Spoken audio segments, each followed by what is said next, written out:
Okay, profit and லாஸ்ல இந்த some தான் பார்க்க போறோம். என்ன கொடுத்துருக்காங்க அப்படின்னா, ப்ரீவியஸா இதே மாதிரி ஒரு சம் பார்த்துருக்கோம். என்னன்னா, ஒரு மேன் வந்து 3 ஆர்டிகல் வாங்குறாங்க இங்க.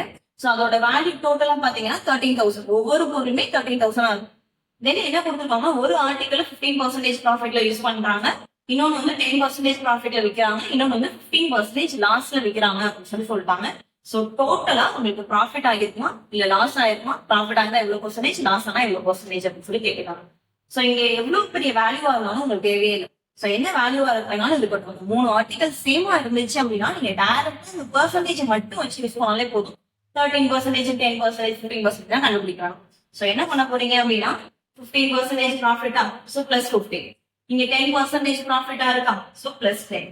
அடுத்தது 15% லாஸ் ஆயிடும். சோ லாஸ் ஆகுது நான் மட்டும் என்ன பண்ணிருக்கேன், -15 அப்படின்னு சொல்லி எடுத்துக்கோங்க. சோ இங்க என்ன சொல்லிருக்காங்க, 3 ஆர்டிகல் 3 டேர்ம் இருக்கு. சோ அதனால நான் என்ன பண்றேன்னா 3 ஆல டிவைட் பண்றேன்.